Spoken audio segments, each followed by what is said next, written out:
Hey, what's up, everyone? This is Minnesota Mike back with you for another video.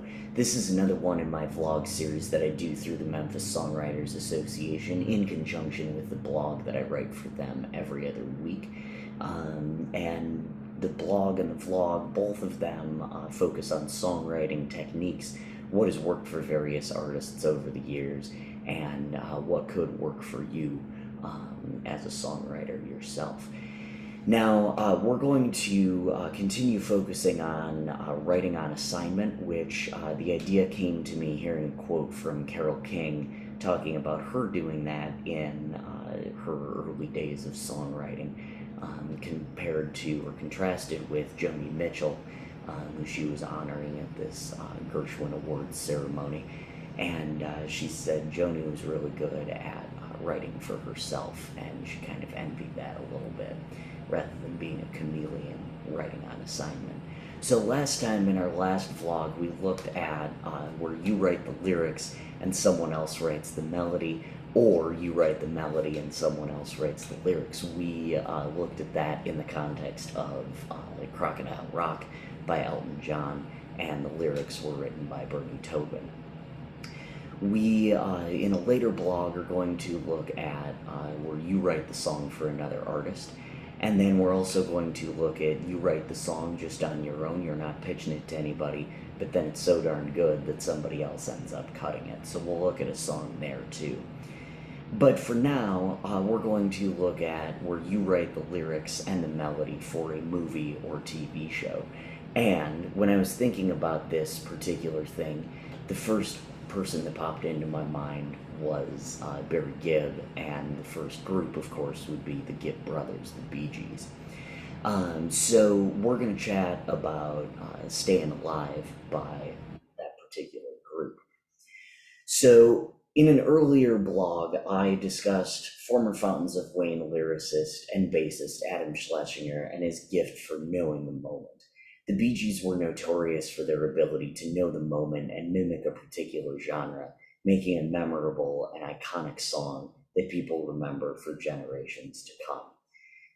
The brothers could have fit any category that I've talked about, as they wrote a number of songs for their brother Andy, knowing him well enough to know what he'd sing about or what he should sing about, what the label wanted him to sing about when he was physically unable to write.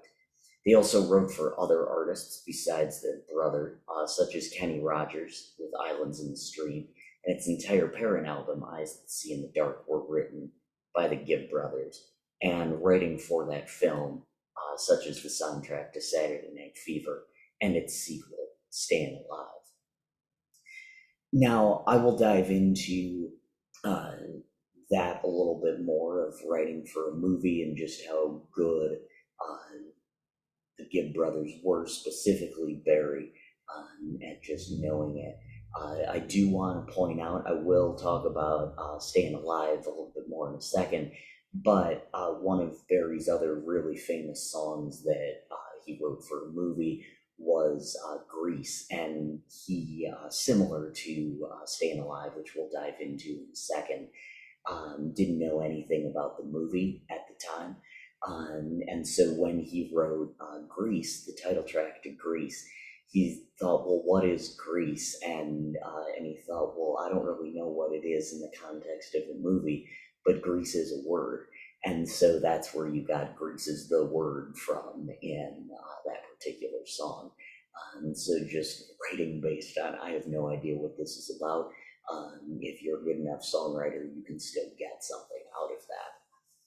So let's dive into Stayin' Alive, the song. Some of you are probably reading this and wondering, Mike, have you lost your mind? How are you going to praise this song for its lyrics? But hear me out. Every time you've heard this song, it was probably at a wedding, a dance, or some other type of party. Maybe it was in its original context, seeing it in the movie Saturday Night Fever, or its sequel, like I said, Stayin' Alive.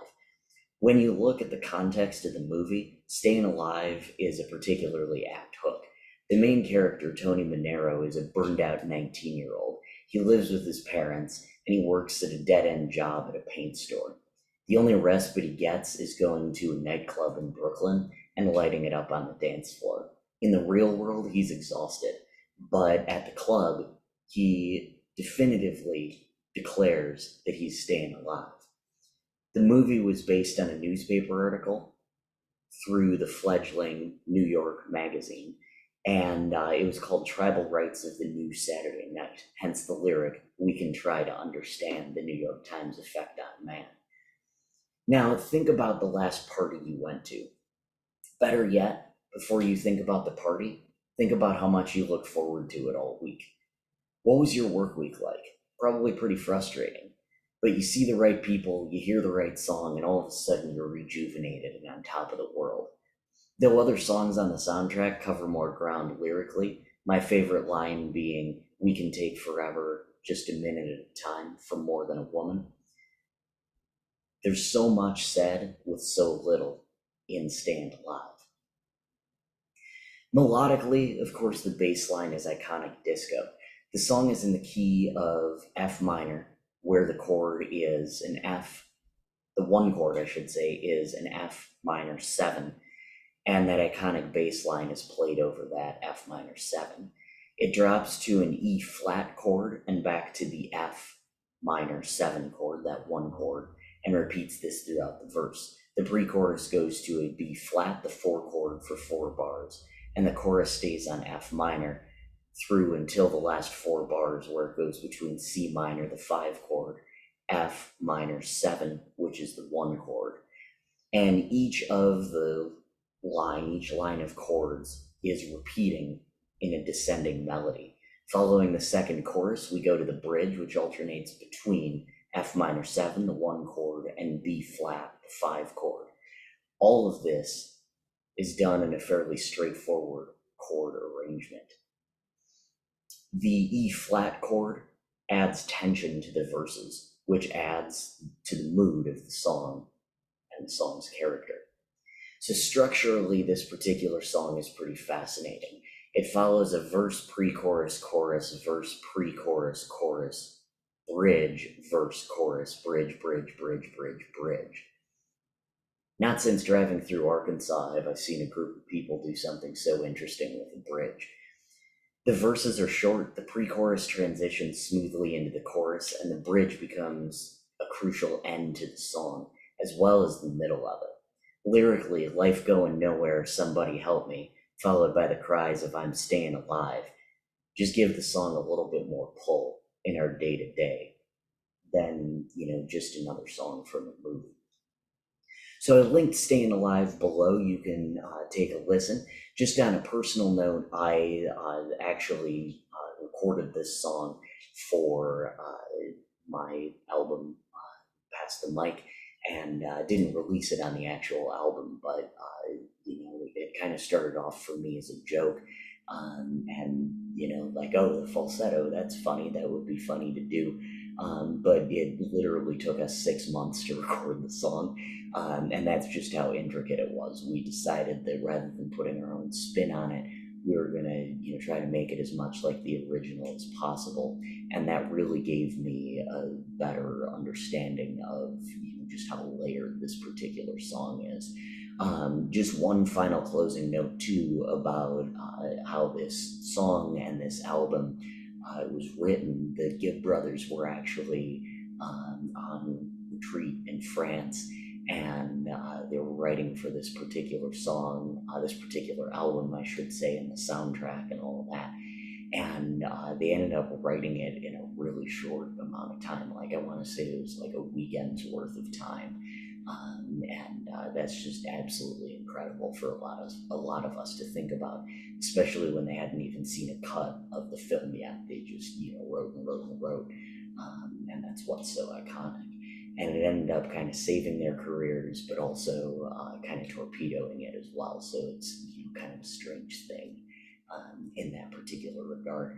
But in terms of writing on assignment, it was really, really good for them. Like I mentioned, into the 80s, when Barry saw that they were going to get kind of banned from radio because of their involvement with the disco era. They were able to write for a lot of other artists and still have hits as songwriters, even if not as singers. But that's a little bit of an aside, talking about writing on assignment. And next time, what we're going to talk about is we're going to talk about you writing the song for another artist.